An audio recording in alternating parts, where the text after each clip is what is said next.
Let's talk about it. Let's talk about it. Let's talk about it. Let's talk about it. Let's talk about it. Let's talk about it. On the field. Hello, hello, hello. As you can see, my background is a little different today. I am in Canton, Ohio. I am at my niece's Darlene's house. And as you can see, the beautiful pictures of my sister and her children, my nieces and nephews. So I'm glad to be here today, and I'm so happy that we're coming with part two of parenting with uncommon courage. And I'm going to bring up first our visionary for the book. Hello, Miss Tiffany. How are you Hey, today? Miss Vera. I am well. Thank you so much for having me again. I am so happy that you're here again. And before I bring up others, I'm going to just share your background for a minute. Tiffany D. Bell is a nonprofit consultant, a coach, author, and speaker. Tiffany is not only the founder of Nonprofit CEO and co director of Success Women's Conference, which just ended and was awesome. You did an outstanding job. But she is also the founder of Uncommon Courage, a platform created to inspire and oh, I it just scrolled away. Inspire and equip women to find, embrace, and connect with their unique voice and purpose with confidence. So you're much more than that, but we have this as, and you're going to be sharing more about Tiffany D. Bell as we continue on today. And let me bring up, I'm going to now bring up Dr. Harris, and then we'll start the conversation. Hello, Dr. Harris. Hello. And how are you today? I'm blessed. That's awesome. Well, let me read a little bit about Dr. Harris. Dr. Harris, she says modern day superheroes are not the ones we familiarize in motion pictures, but rather the quintessential professionals gifted with a sharp sense of servant leadership, willing to show up greatly in the lives of those who need it most. Yielded to this profound ethic is the multifaceted advocate Dr. Josephine Harris. She is a psychotherapist, international licensed therapist, international best-selling author, four times best-seller selling author, in fact, international speaker, mental health blogger, professional certified empowerment life coach, domestic violence, sexual assault advocate, and certified mental health coach and advocate. She is the CEO and founder of Calming Minds LLC and Healthy Minds and Hearts blog. Dr. Harris's mantra is simply she is inherently committed to the emboldening of women, particularly military spices.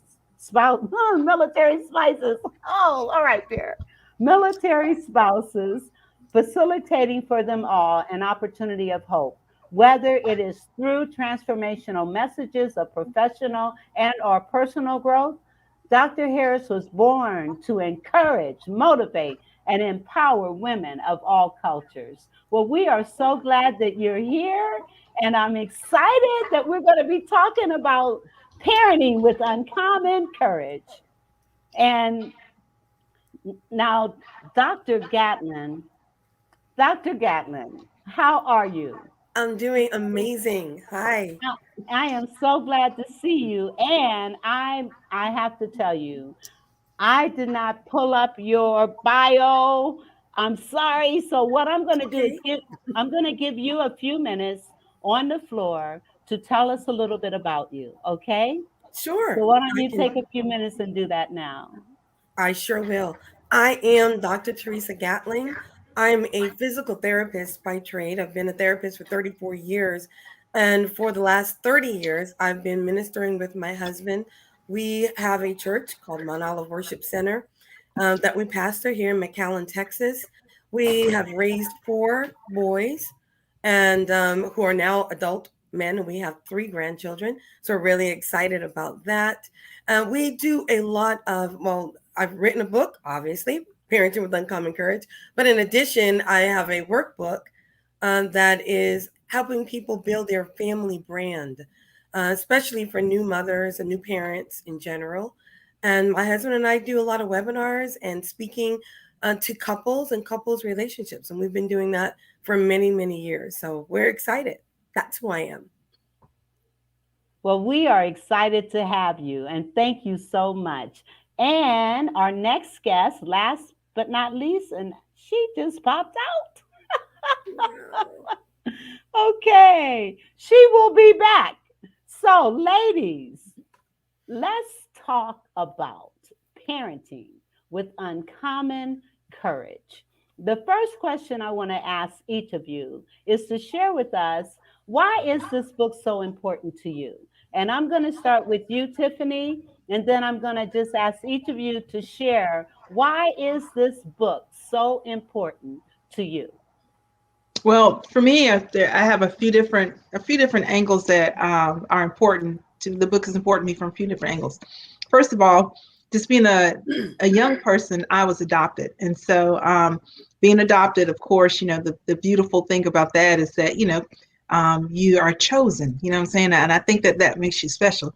However, past my adoption, as a child, my biological mother, she ended up passing early, and maybe I think I was third, maybe fourth grade or so. And so my grandmother helped raise me for a season. She passed, and her daughter helped raise me for a season, and then she passed. And then I moved in with a cousin, and I lived with my cousin until I went to college. And so just kind of going from house to house to house to house to house, I had to kind of figure out all the ground rules. Again, I was still raised within my family. However, each house has different rules. And so I believe that, the saying that it takes a village to raise a child is definitely true, especially when I look at my story, my personal story, and seeing how many people are actually involved in helping to motivate, develop, mold my personality, help mold my value system.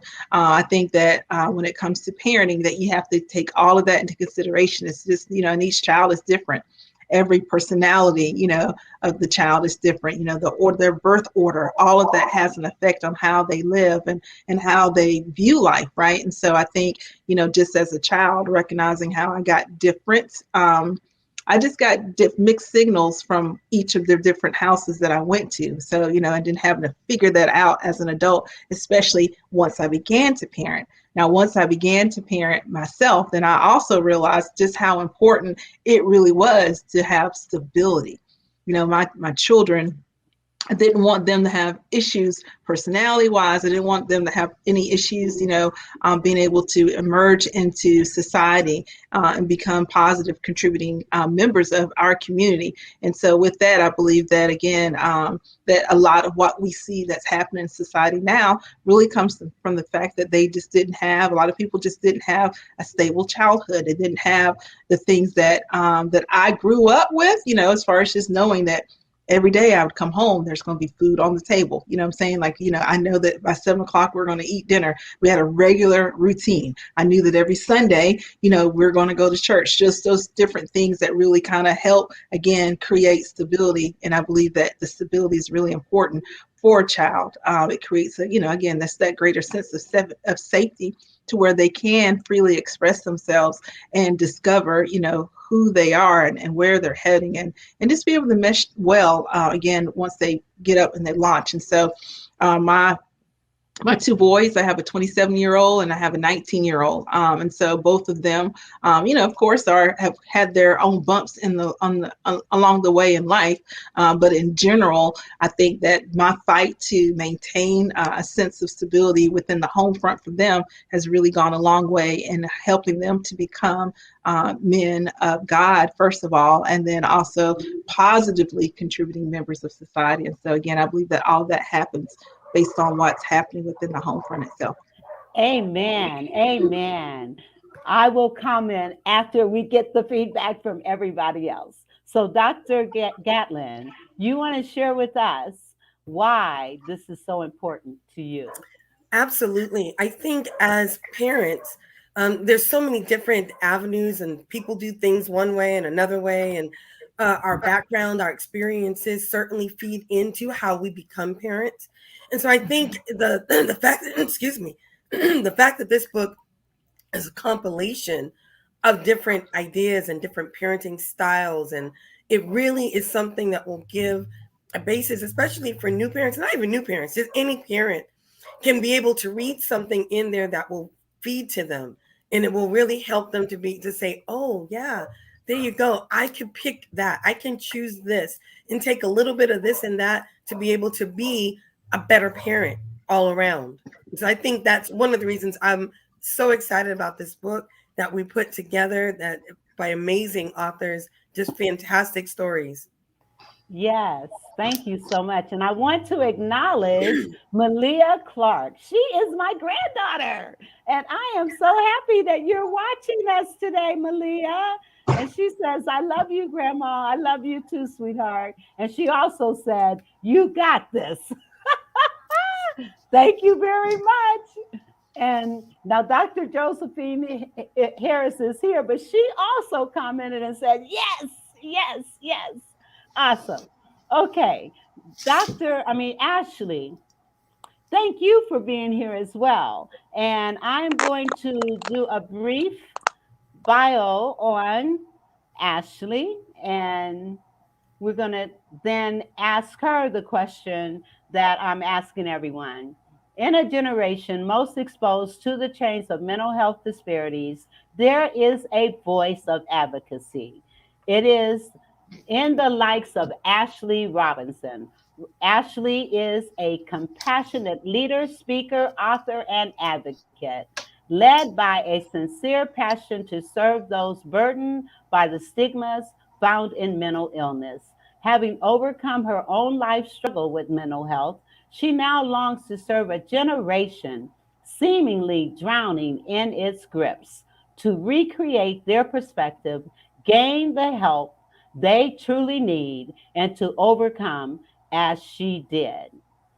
To accompany a passion for mental health advocacy, Ashley is a public speaker bringing awareness to mental health struggles and to stop once and for all the stigma placed on those diagnosed with mental illness. She uses her experience of having struggled with depression, anxiety, PPD, PTSD, and suicidal ideation to free others and promote awareness. A proud leader in her community, Ashley has been involved in several volunteer based efforts ranging from feeding the homeless, promoting animal rescue adoption, and cleaning efforts for local beaches on the Mississippi Gulf Coast. Well, Ashley, I am so glad that you are here. And she popped out. Okay. I have this is gonna be great. This is gonna be great. Okay. So Ashley, after Dr. Josephine expressed, the question is what Yes, why is yeah. parenting with that's okay. Can you hear me? Can you hear me? Okay. All right. So we're going to ask Dr. Josephine to share why this book is so important to you. Wow. Wow. this book really, I want to thank Tiffany for even giving me the opportunity to even be on this anthology with her. This book really opened up a lot of I would say this book is important to me because I am I've been through, my mother and father was divorced, so it's been I've been they were dealing with co-parenting, and I am as well as dealing with co-parenting. So it is important for me to be a part of this book technology because I was dealing with a lot of living from one household to another, and I had to abide by different rules in of one house of my father, then one house of my mother, because they were sharing custody of me. So when I was coming up, I had to go to my father's house on the weekend for holidays, and I also had to doing weekdays spend with my mother. So now at the point as I became a parent, and I was a teen parent as well. So as I became a parent and I had my children, and then we was in the same boat where I had to share custody of my boys and I had to share custody of my girls. So they was in between two households, and we had to actually come together as parents to make sure that they get the love and support that they needed, because they will share custody. So it was like we was co-parenting from different households. Well, he have to fly in from Mississippi, and I had to fly in to Mississippi, or we was staying in Georgia during the time. So we had to really navigate around our schedule so that so that the kids can have that time with the different parents. So it was very difficult as being a co-parent, and now as an adult and me going through being a co-parent, and me and my husband also co-parenting. He co-parenting, I co-parenting. So now that we are a blended family, so that was really important to me, is like understanding the dynamic of both sides of the family, of both sides of the step parents, of both sides of the stepfather. So we actually had to really blend our family together, and we had to come together as parents, and setting down the ground rules for understanding co-parent and how important it is to not fight as dealing with co-parenting, because it really is a really struggle when you have to co-parent, even co-parenting teenagers. So that was a really, really dynamic for our family, is dealing with the different personality of parenting. Awesome, awesome. Before I give my reason for wanting to be a part of this book, I want to acknowledge our audience. Hello, Dr. Jerry. We're so glad to see you here with us today. Thank you for being here. And then we have Brandy Thomas. She was supposed to be on, so she's gonna give us her feedback and input through this chat. We're so glad. And she said, yes, girl, co parenting peacefully instead of fighting. Absolutely. Absolutely. And then Ashley says, co parenting is very important. It's very important. So I guess one of our topics today is going to be co parenting. We let the spirit leave here. And so that is an important topic. And Constance, she says, good evening. Hello. We're glad you're here. We're so glad you're here. Now, one of the reasons that I got involved in this book is because having raised well, first of all, I grew up being ridiculed and made fun of and called all kinds of names. You're stupid, you're dumb, you're fat, you're ugly, you're nothing, you'll never be anything. And so hearing all those things, I got involved in this book because I do not want any child to ever feel like I felt when I heard those things as a child. And Mm, so, if I can be instrumental in any way to help parents recognize how important their attitudes and behaviors towards their children is, then that's what I want to do. When you consider the second cause of death for 10-year-olds to 26-year-olds is suicide, parents have got to be more positively mhm. engaged in their children's lives. And so this is just a very important topic for me across the board, seeing how children, one of the things that I do as I'm pursuing my dreams is I drive Uber and Lyft. And one day I had four teenagers in my car. No, five, I'm sorry. Five teenagers in my car. Out of the five, only one of them had a decent relationship with their parent. Only one of them. And the issues are across the board. It's not any economic, social group or race, it is across the board. And that's why I was glad that Ashley was here, and our last group we had Kara here, because it is across the board. In that case, those five teenagers, one was African American male, African American female, a Hispanic female, a white male, and a biracial male. Out of the five, only one of them had a decent relationship with their parent. And that happened to be the African American male. And he said that his relationship with both his parents was exceptional.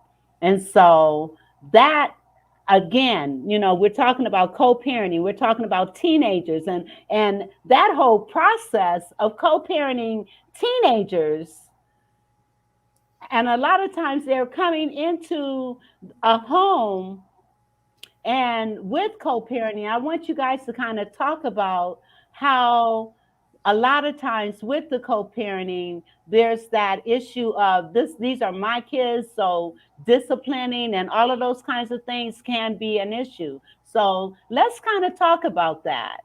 And well, before Constance, she says, come on now, parents must learn to be more supportive of their children. For me, struggling with childhood obesity, my parent was unable to be of support because she never knew what being over never was overweight. So she couldn't understand what her daughter was going through as an obese child because she had never experienced it. And so, Constant, I appreciate you giving us that feedback. I'm going to shut up and give you guys an opportunity to talk about this. So, whoever wants to talk. I go. I, well, for me, with teenager and co-parenting is basically you have to understand, each parent have to understand that as co-parents and you're dealing with different children from both sides of the families, you have to realize that because me and my husband are co-parents, and he had teenage children, and I had younger children during the time, but they was teenagers. I had both teenage and younger children, so we had to really lay down the foundation of the family dynamic. We had to put the ground rules with who's we had to put the ground rules of no favoritism. We had to put the ground rules of what discipline and what actions we should take and be consistent with it. We also had to lay the foundation of not letting each child play the other parent against each children, against the other parent. Because you have to understand that being co-parenting and being a bonus mom and bonus dad, sometimes the kids will play the parents against each other. So you have to really make sure that the parents are on the same page. And when I mean on the same page, you have to make sure that they understand each other rules and regulations, and set the foundation for the whole family, as well as set the foundation for the outside parents of the biological parents or the step parents. So the parents have to really come together and set that foundation. Though it's going to be very chaos in the whole family. I hear you. And Monica, she says, so true. And of so important, and is so important for parents to be present. There are some parents that are presently absent, and others absently present. I like that. Presently absent, and others absently present. So they're there, but they're not there. And that's an issue, and it is of a concern. Thank you for that, Monica. All right. Tiffany, did you want to speak on what is being said? So I think my perspective on parenting teens, again, my youngest son, he's in his senior year of high school now. And when I compare the differences on parenting him compared to my oldest son, their personalities are night and day. And again, like we had kind of like what Dr. Joe said a moment ago, we had foundational rules or boundaries in place for us as a family, but then we also realized that there needed to be flexibility in those rules based upon the personality of each child. So my oldest son, he needs people around. He is a people person. My youngest son, not so much. The way that we could discipline my oldest son would be like, okay, well, you just can't go hang out. Friends can't come over. And you're not going anywhere. Well, if I did that for Brandon, Brandon would be like, oh, I'm happy, no big deal. So for him it's taking away entertainment pieces, Yeah. what I'm saying. Or at times if we needed to spank, then we needed to spank, and I know not everybody agrees with spanking. I think that spanking was a part of our routine, our discipline. We did spank our kids, but it was done in a very organized fashion. It wasn't my grandmother growing up, she'd be like, go get a switch off the tree. I have to go outside. I have to get the switch. I have to make sure that it was, as a kid, I was like, I wanted to make sure it wasn't too thin, because if it's too thin, it's going to really burn. Okay, make sure it's not too heavy, because that might burn. That would hurt as well. Having to go pick out the right switch. There was none of that. My pastor, I remember him, just talking about when the proper way to discipline a child where spanking is concerned. And so at any rate, I realized that again, when it comes to setting the ground rules, like children actually, like I said earlier, they crave stability. And part of that stability, it is having rules per se, regulations put in place around them, the same way God puts regulations around us, the law of the land. The reason why we have the law is really it's protection.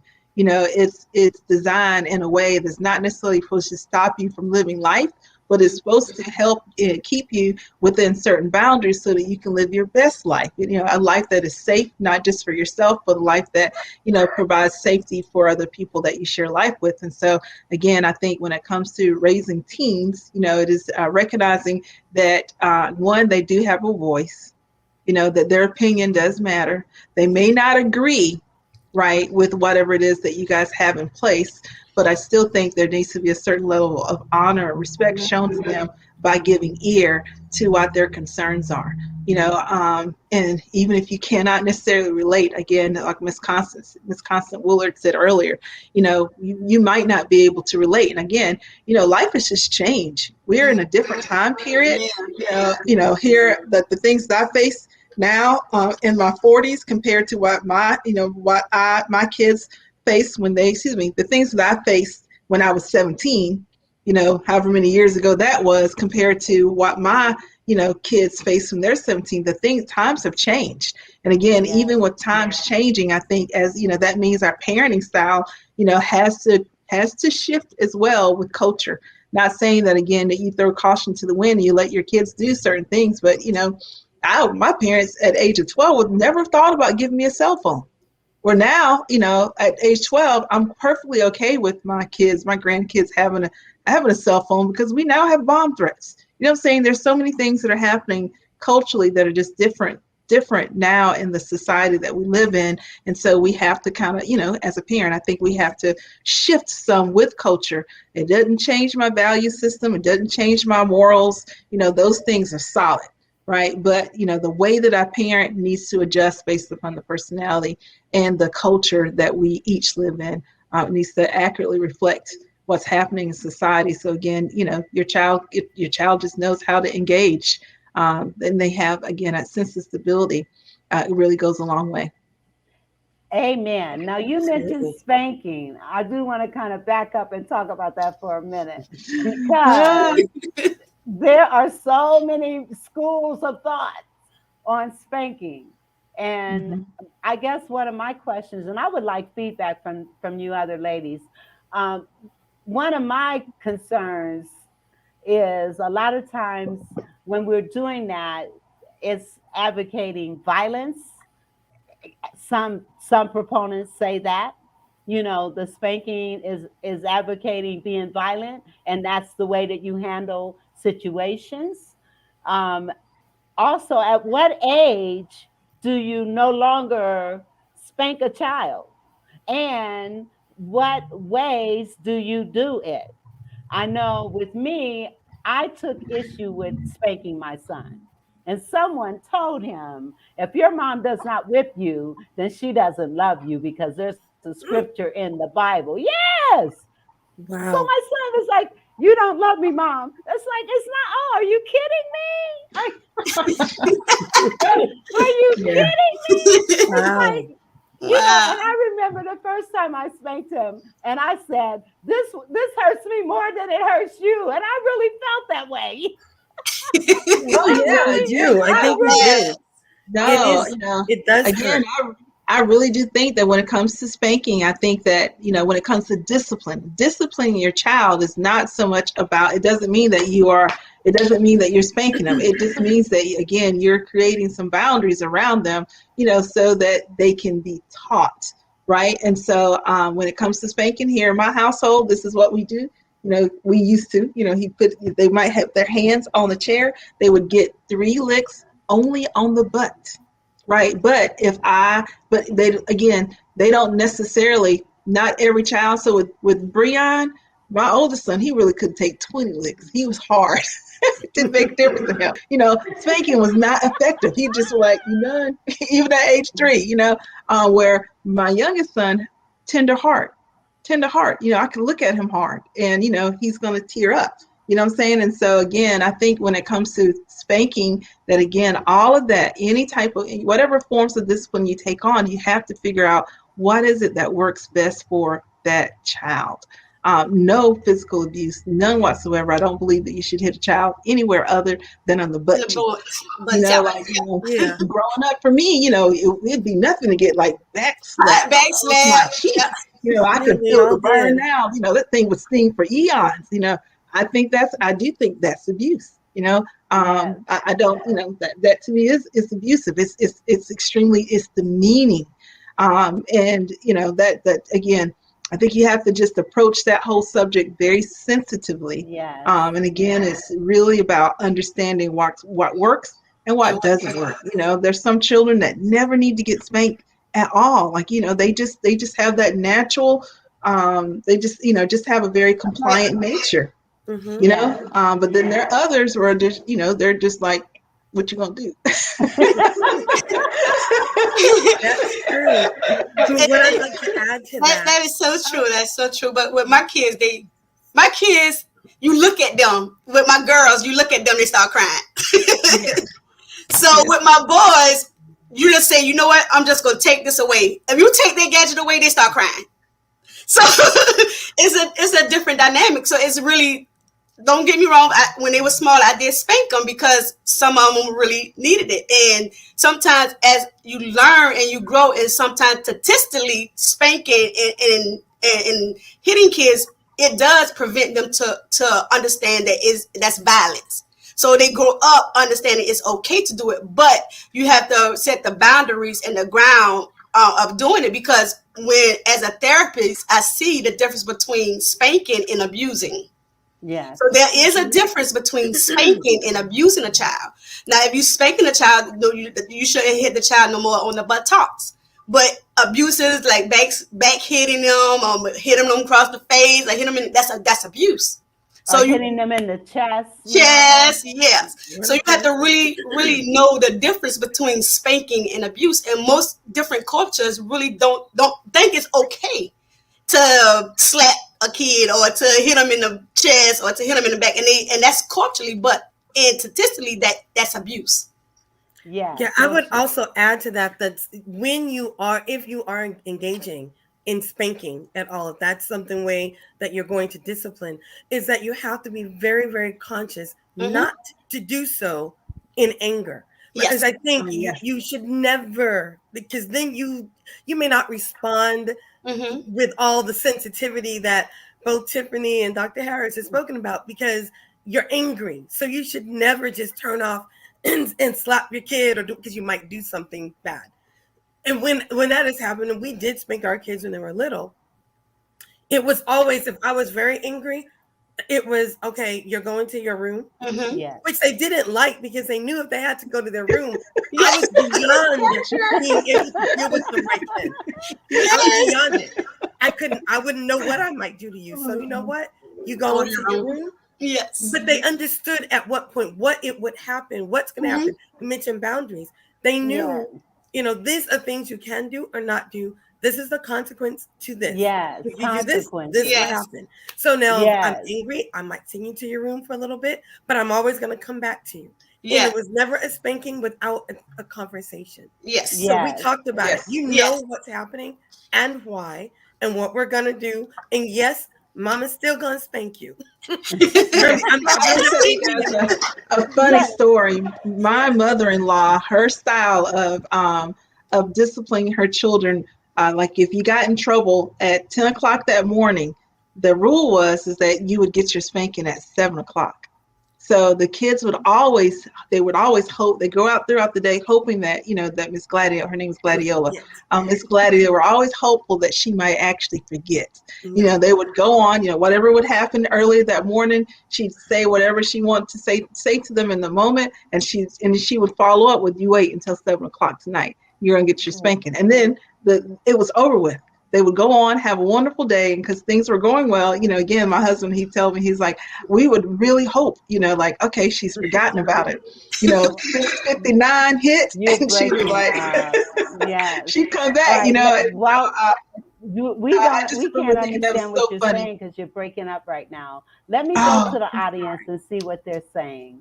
Well, first of all, Dr. Nikki is in the house. Yes. Thank you for being here. Thank you. And Chandra, she says, "Hey, ladies, great topic." And, we're just kind of going with the flow. And, we prayed about this. So we know that whatever direction we're going, that is the direction we're supposed to be going in. And That's so right. she also says, yes, every kid has different personalities, and some need a little bit more than others. Absolutely. So being aware of your child and what works best. And even a part of that, and we talked about this before, I think in our first part one, understanding the love languages. Because Yes. if we understand Mhm. those love languages, then we can better work with our kids Mm-hmm. on the things that are needed for their betterment. And so That's this right. is a great topic. This is a great topic. Now Yes. we talk. Go ahead, Doctor Yeah, I Gatlin. wanted to add one other thing to this before we move away from this topic, because it was something my mother used to do when we were younger, and I didn't like it as a kid. As a parent, I understood it a whole lot better. After a spanking, after a timeout, after a remove whatever gadget, whatever it might be, my mother always made it a point that she would come back to you and give you a hug and tell you how much she loved you. I do Now, I just got a that. whooping. I'm not wanting her to touch me. She would never let it Right, in there. It Well, was I always, do you need to know I that. love you.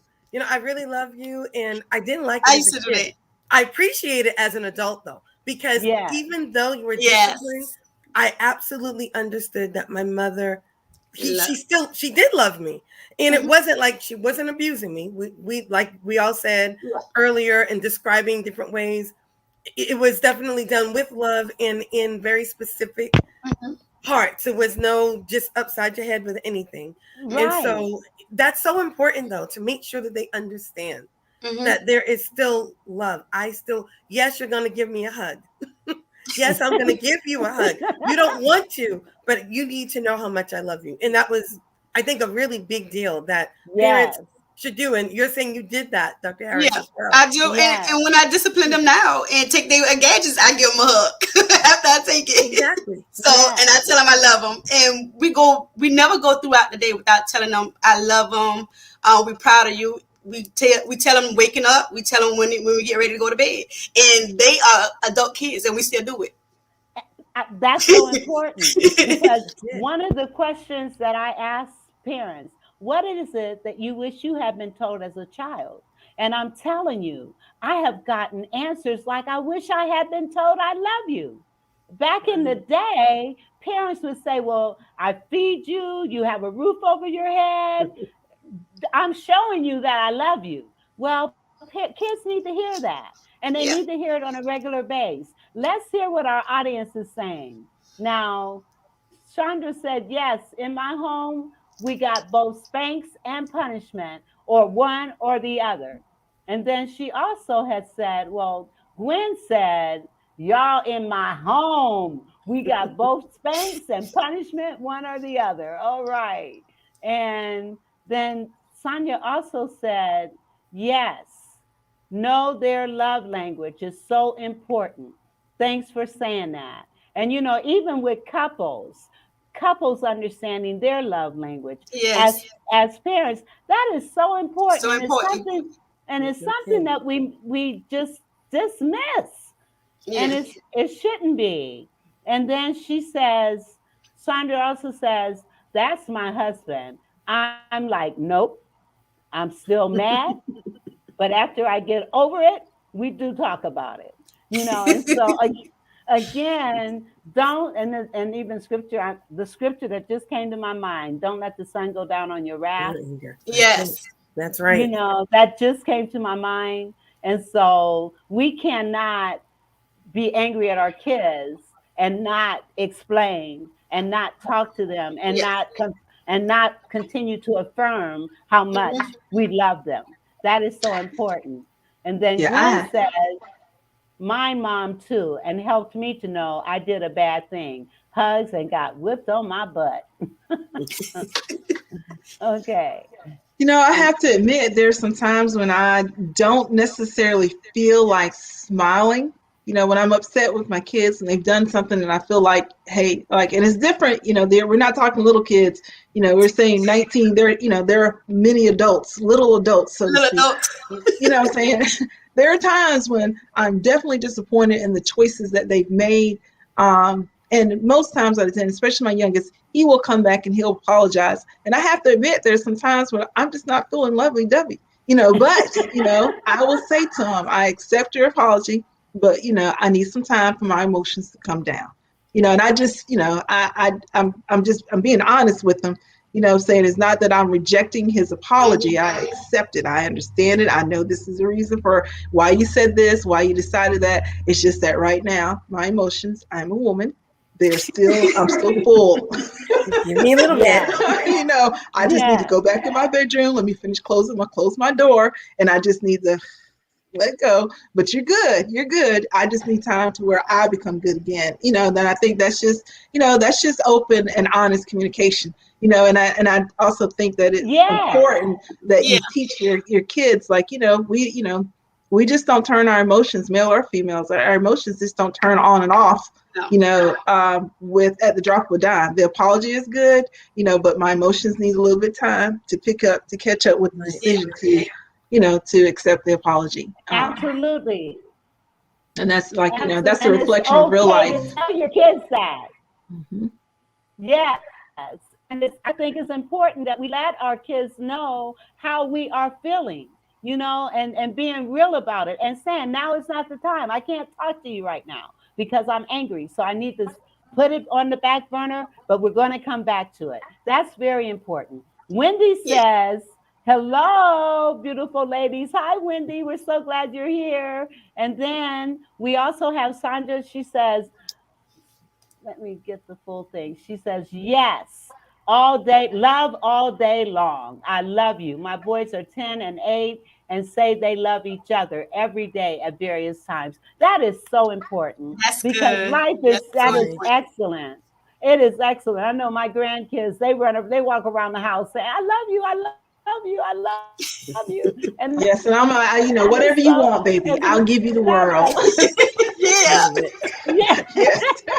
yes, Let, let yes. me tell you, This my one my day, FaceTime my me. 5 year old called. Yes, and let me tell you, my 5 year old called me one day, or he FaceTimed me, and after we got off the phone, he called right back, and I was like, "What's up?"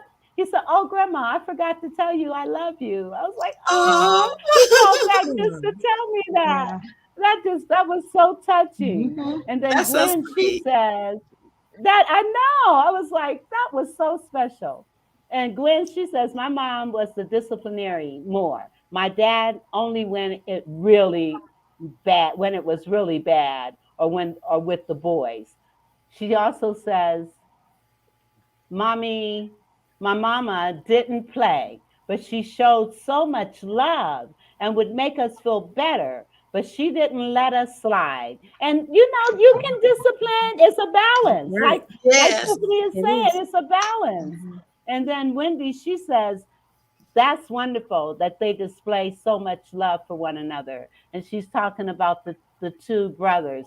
That is so important. And then Gwen, she says, I dislike when she remembers she spanked for another thing you did with the new thing. You're getting Well, spanked on. Well, that did happen. yes, that is okay. And then Chandra, she says, we are doing something right, ladies, creating a new way of loving and disciplining our kids. Clap for yourselves. Clap, ladies, clap. Yes, absolutely. And I think this is important because so many parents, they're not there yet. They don't understand the importance of speaking love to your kids. They're not understanding that we have to treat each child differently because they are different. They're unique individuals that must be handled in different ways. That's it.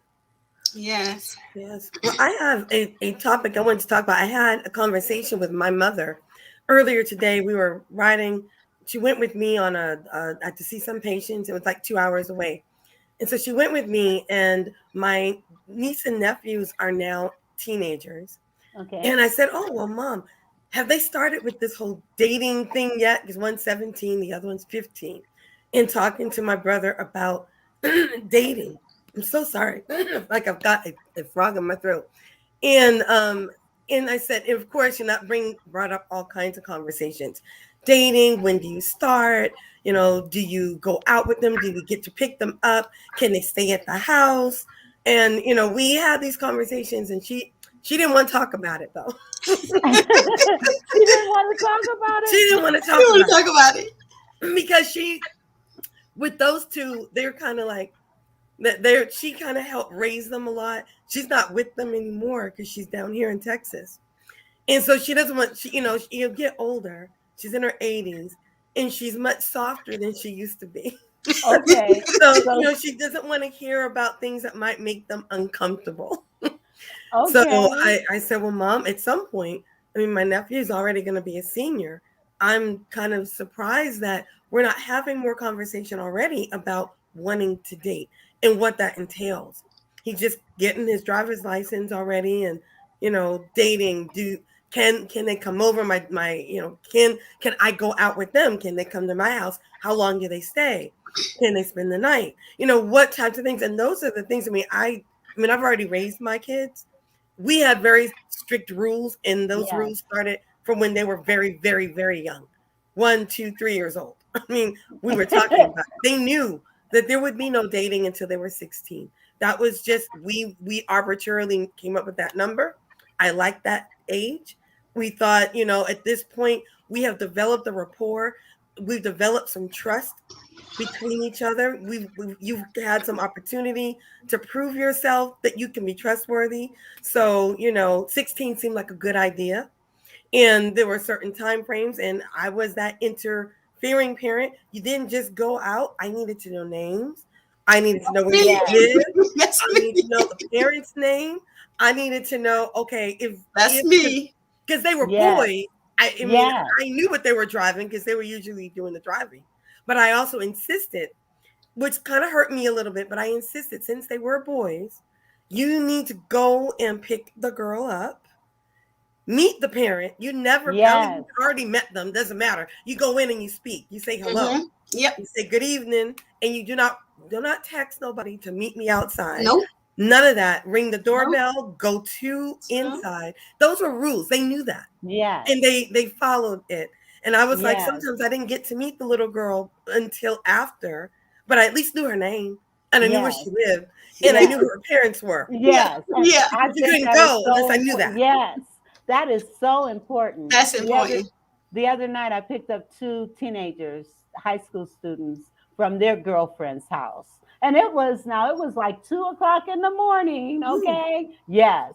Teenagers. It was about 2 in the morning. And we had a conversation and they were saying, yeah, we just left our girlfriend's house and we're going over our friend's house that has a guest house and we're going to stay there, instead of going home because it was late and I guess their friend was allowing them. But the thing that I was impressed about was the fact that, okay, so you visited with these girls, but you knew you had to go home.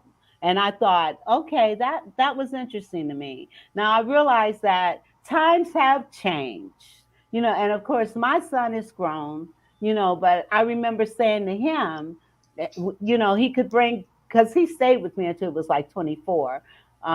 But even with that, I said to him when he'd have girlfriends over and what have you, you are so welcome to be here to visit, but you cannot stay, you know, Yes. be- Yes. and regardless of your age, I'm not gonna Yes. do that. Yes. Well, he got kind of, he was, I guess, smelling himself, as they say, Mm-hmm. and did it like a couple times. Like I'd go to bed and he'd tell them, "Oh, it's okay, you can stay." Well, he did that one too many times, and he had to go because he wasn't obeying the rules. Yes. He That's wasn't right. seeing he That's wasn't right. seeing me do that, and so it's like if you're not going to obey the rules, you gotta go. You Yes. know. Yeah. And I'm the same way because I have I have both girls and boys. Yes. So with the girls, they dated at 16. I met their parents. We sat down and we all sat down and I explained to them like no spending the night out.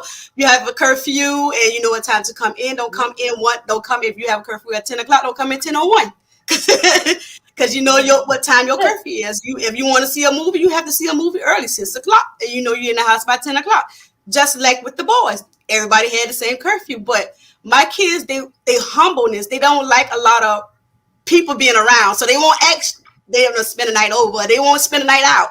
They'll say, "Well, we don't." They don't spend the night out, so that's how they is. But they will bring girls or they will bring the boys to the house, but they don't go no further than a family room, and that's the bottom line. Mm-mm. Yeah, that was And Just the I'm true pretty family here. open, room. and we have a Nowhere good else. relationship. We have a good relationship, and we have 8 kids. We have a good relationship, and all us we open with our kids, and we have a good relationship. And they call us for advice, and we give them advice, and that's our dynamic because it's That's we awesome. are a blended family. Yeah, we Yes. we had the Let me same respond to a rules too. couple. Yes, Lenora. Hi, Lenora. Thank you for being here. And then Constance, she says, no shacking under my roof. Okay. Speak I it. know that's right. I know that's right. Speak it, she says. Yes. So, Dr. Gatlin, you were going to say something else before I acknowledged. Oh, Yeah, wait a minute. well, We got another comment. And she says, I would tell them when a girl says no, no matter how far you have gone, please Yes, stop. I would yes, tell them that even to my nephews, because that could be a real problem. that is Absolutely. true. it is. That So is I true. think to me, what I hear and what she just said, and really what all of you all have said, like it's really a matter of respect. Yes, Yes. Like, it's just a Respect. yes, matter of respect yes, of observing the house rules, the family rules. It's yeah, just honoring the people. It's just honoring your parents. It's just yes, it's Honor your honoring parents. what Gwen is talking Absolutely. about is honoring her wishes. yeah, So I think Yes. respect is the bottom line when it comes to Yes. dating. So you're yes, either respecting you want to show honor and respect to the person that you're dating. You also want to show honor and respect to her parents or his parents. Just a minute, but yes, it's Right. really just Yes. about respect, honestly. yes, It And is again, about respect. honor and Absolutely. respect, those things play into, again, those really become boundaries of protection, really, for Mhm. you. You want things to go well with you. You honor the people, the you honor the authority that's been put in place. You may not necessarily agree with the Yeah. person's decision, but you still Mhm. want to honor the authority that they have as parent, or as a woman Absolutely. that I have over my body. However, it's really kind of really boils down, it's honor and respect. And out of Right. that, when you show honor, respect, I believe that good things happen. Yes, but That's correct. there are some parents that they're okay with that. Yes, Yes. there Yes, are some they parents. are okay. That's That's okay. not happening in the Bell That's household, not mind you. me. Nor is it mine. Not, But I not in also, the Harris house. yeah, I can't judge how any of you all would run your family, run your Yeah. household. Just know it ain't gonna happen over here in the Bell. I It's know not You that's happening in the walk in right. the, Harris house. I know 4710 that's Washington right. Avenue. This is We're this over is the here. soundtrack.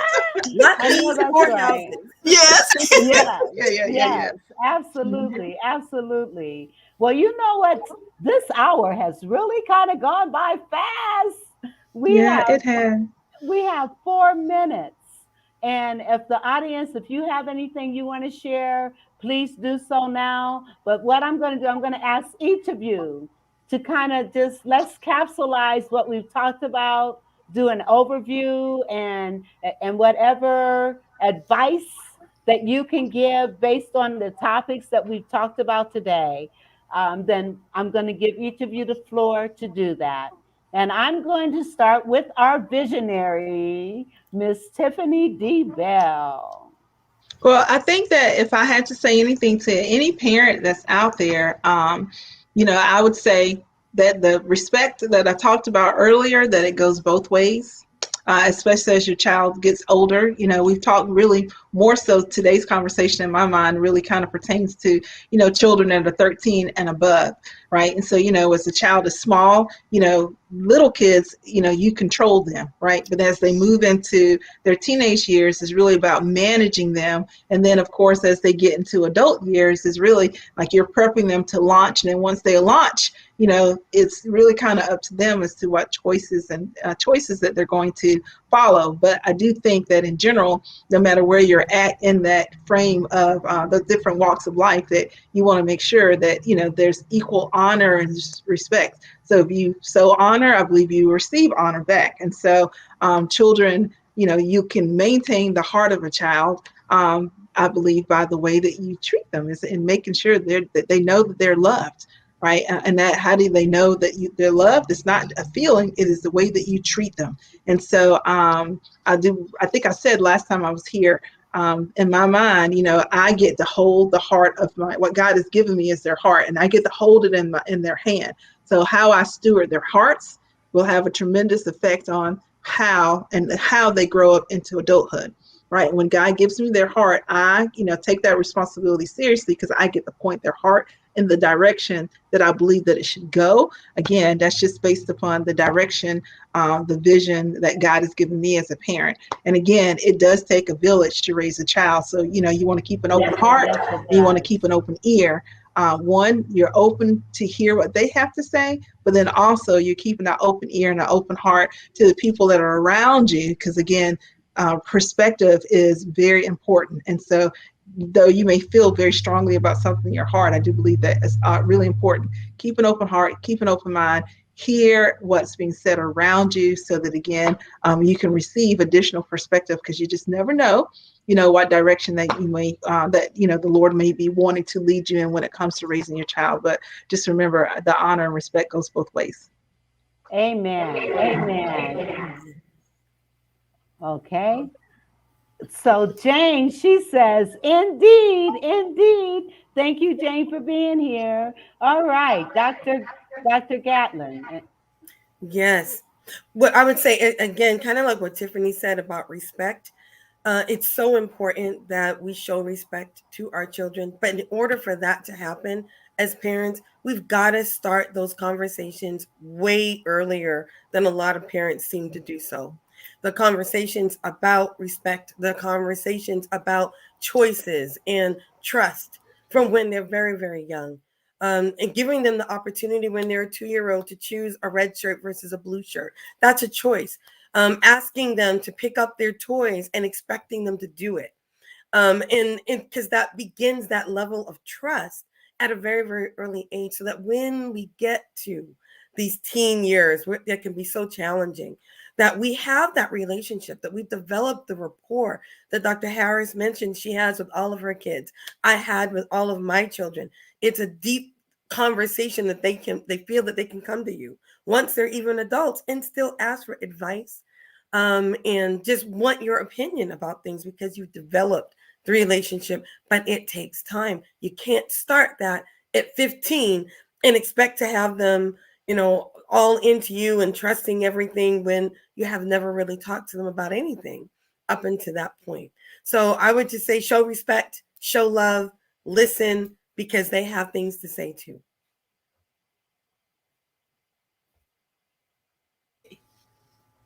That is such sound advice. And then again, you cannot wait until a child is in middle school or high school to start having those kinds of conversations. It starts at a very early age. That's how you develop the trust that you need in order for your kids to open up and share and tell you the things that they need to tell you. And so very sound. But both of you have said very sound advice. Very sound advice. Last but not least, Dr. Josephine. With me as a blended family, and I had smaller kids and he had smaller kids with me, I would tell you guys to encourage your kids, speak encouraging words, tell your kids that you love them, you care about them. Say I love you in the morning, say I love you before they go to bed, even pray with them, give them some kind of encouragement so they can have the acceptance of when they go out, they can have the boldness of I am special, I am loved. Just give them that unique future so that they can be appreciated when they get older. Amen. Amen. Well, That's ladies, right. This has been great. This has been awesome. And I do hope and pray that this broadcast have given you parents some nuggets, some advice, some guidance, some confirmation that you are on the right track and doing the right things. And so we want to thank you guys for being here. We got to do this again. Okay. Are you guys in for that? Absolutely. Absolutely. We got to do it again. Well, listen, thank you so much. And I want to thank our listening audience for being here. And we do have another meeting that we've got to go to, but I would love to have been able to spend a little more time afterwards talking to each of you, but we'll have to connect after the show. And let's do it. Okay, we have one more comment. It says, that's a key word to all our children. I love you. That's the key word to all our children. I love you. Telling them that. Well, listen, listening audience, thanks again for being here. And we look forward to seeing you again next week. Now, we're going to be doing some reruns starting the third week in December. But I will be live next week. So I'm looking forward to seeing you all. God bless and make it a great week. Bye-bye. Bye. The Vera Thomas Show. The Vera Thomas Show. The Vera Thomas Show. The Vera Thomas Show. Let's talk about it. Let's talk about it. Let's talk about it. Let's talk about it. Let's talk about it. Let's talk